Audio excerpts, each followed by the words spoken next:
Calling from a 732 area code. Who's this? Where are you calling from?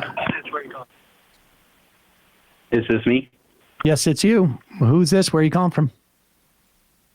Hi, I am Neville. I'm from New Jersey. From where?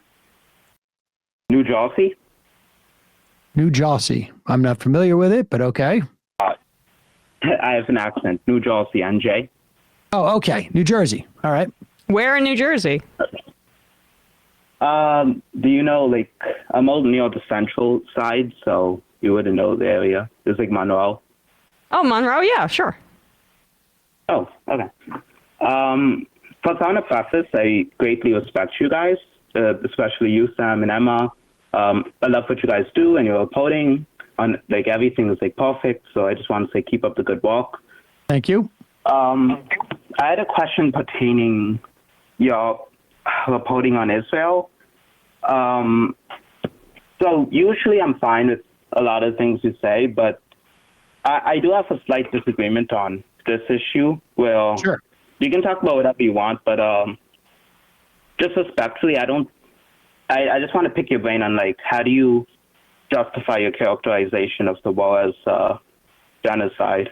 Because I'm really struggling on empathizing with this position, especially with how much, like, a lot of the evidence I've seen. Well, I don't know what evidence you've seen. I mean, the way that I justify is characterizing it as genocide is basically from scholars of genocide. And, you know, I guess we won't have this adjudicated as an international legal matter for, you know, some time. But genocide, I don't know what your understanding of genocide is. But genocide is a legal determination that can be made if there is a series of genocidal acts that have taken place.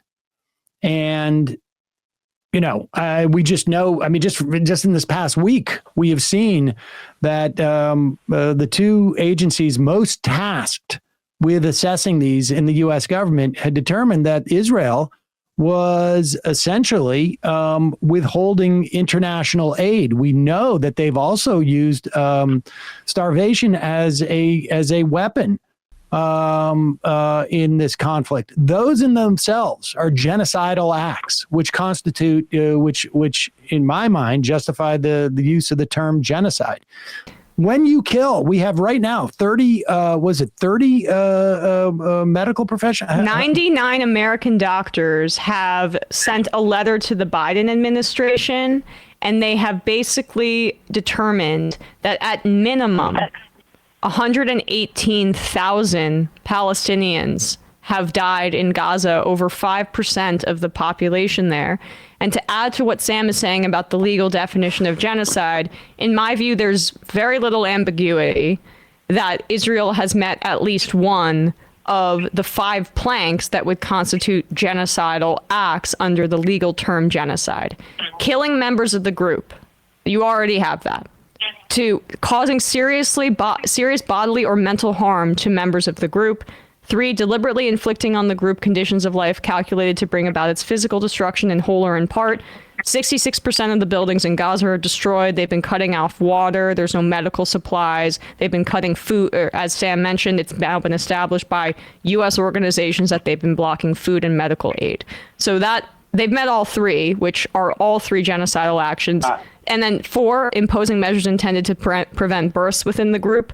The lack of medical care is a part of that. And 5, forcibly transferring children of the group to another group.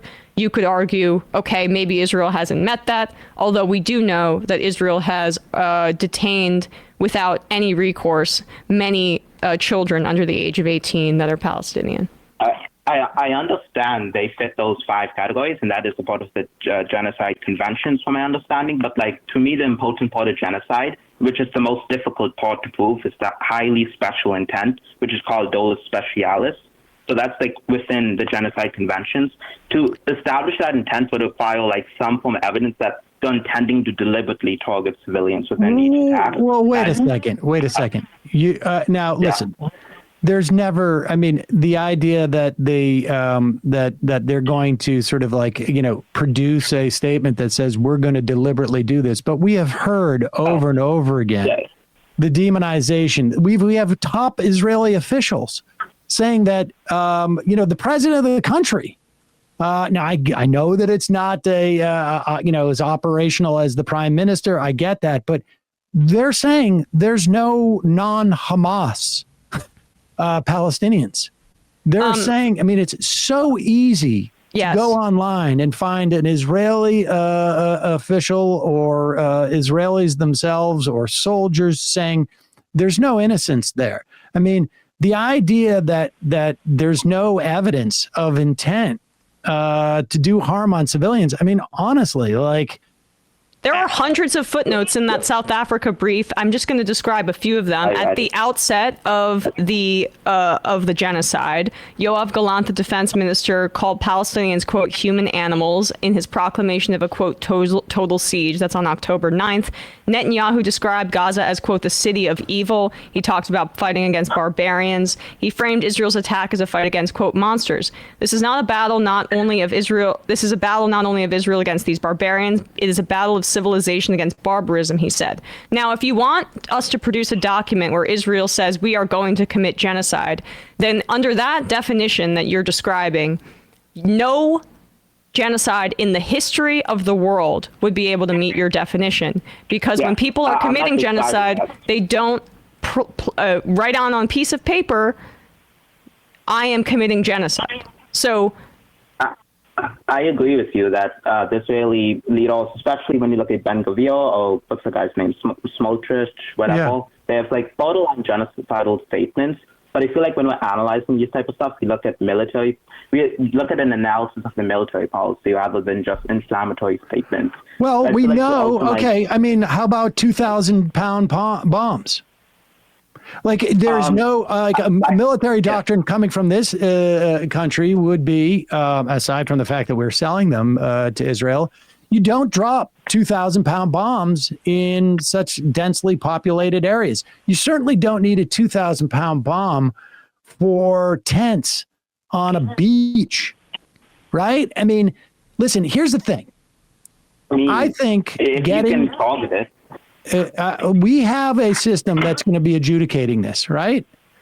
And the idea that we are not past a rhetorical use of the term genocide, to me, is really just a way for people who want to justify the absolute inhumanity and barbarism that is being unleashed by the Israeli government on Palestinians, both in Gaza and the West Bank.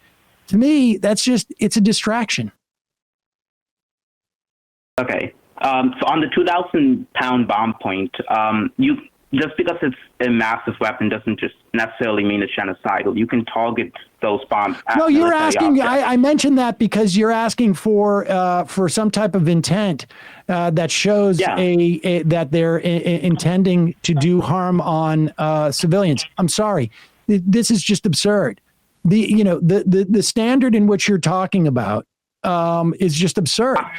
No one. You certainly wouldn't say that, because Mossad is located in the middle of Tel Aviv, that there's, that the civilians are irrelevant.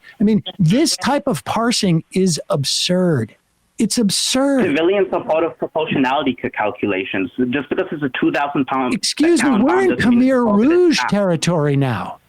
We're in Khmer Rouge territory now. We're in, Pol Pot territory in terms of the amount of civilians that are being killed. Now, you may deny the report from these 100 or so U.S. doctors. You may deny, because there's no way to assess this right now in any type of legitimate way.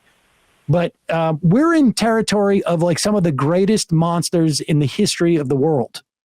And so to parse it in this way, honestly, dude, seriously, if you want to believe it's not genocide, you can have at it.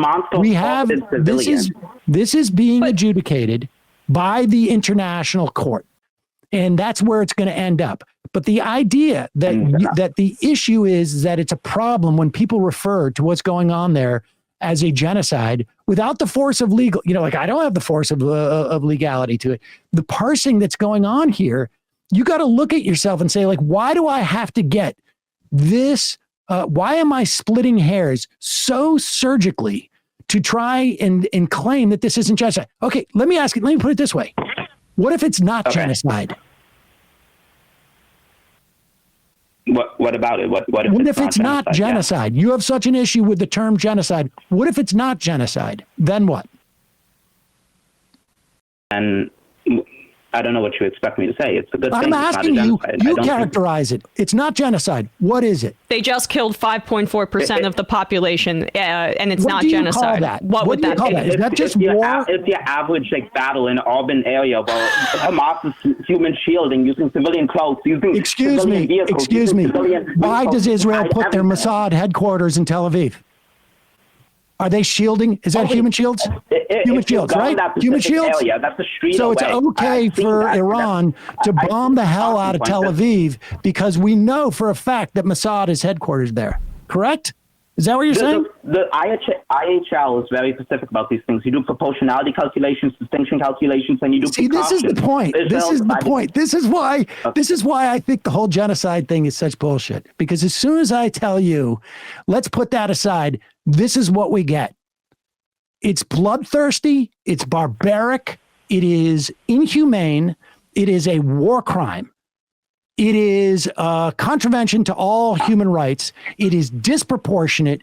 It is not even remotely close to some type of symmetrical battle. It is completely being waged because of a sociopathic leader who is sitting atop a country that is trying to, justify its expansion in some areas. I mean, you're sending a bomb to the West Bank. Give me a break. I'm done with this conversation. I mean, 12 minutes, and I fell for your bullshit parsing of the word genocide, which was just simply cover to hide, the idea you're going to spend 12 minutes with me on something that's being adjudicated by a court because you don't want to have to address the actual reality, the actual inhumanity that's going on there. That's what that argument is about. That's why I don't really care about the term genocide, because I don't care what you want to call it. However you want to parse that, what's going on there is completely inhumane. It is a war crime on a daily basis.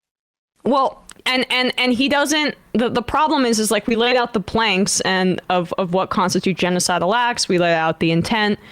We lay out the numbers in terms of 5.4% of a population being erased in less than a year in Gaza.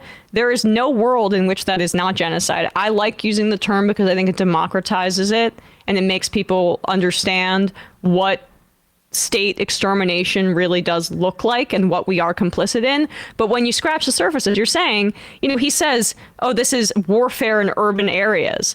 We just had a total freak out. I mean, again, like, if you flip the situation and it's Tel Aviv as opposed to Gaza City or Khan Yunis, you know what the reaction would be. And when you say average, what do you mean average? This is so disproportionate that it's breaking historical records. There's no average for urban warfare in terms of combatants versus the when you just you're looking for justification for you to be able to sleep at night.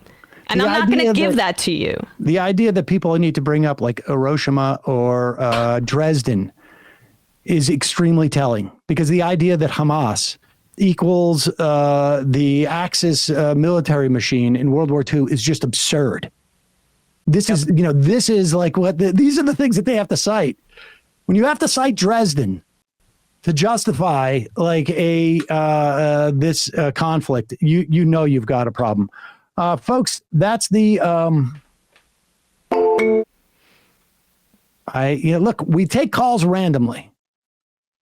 And honestly, like that is why I don't get hung up on the word genocide, because it is a total bullshit distraction that is used because but Sam, if we were to use another word, they would deny that too. So it doesn't really matter. Exactly. Yeah. That's why it's like, I should have 90 seconds into that conversation. What would you call it? Oh, I just call it normal. I just call it normal. There's like, if it's not genocide, it's just normal. Yeah. That's basically what the caller is arguing. Bloodthirsty pedantry disguised as nuance. Yep. Hey, folks, don't forget to hit the subscribe button and check out our daily show. We do it every day at 12 p.m. Eastern for about 2.5 hours. We even take phone calls. You should check that out.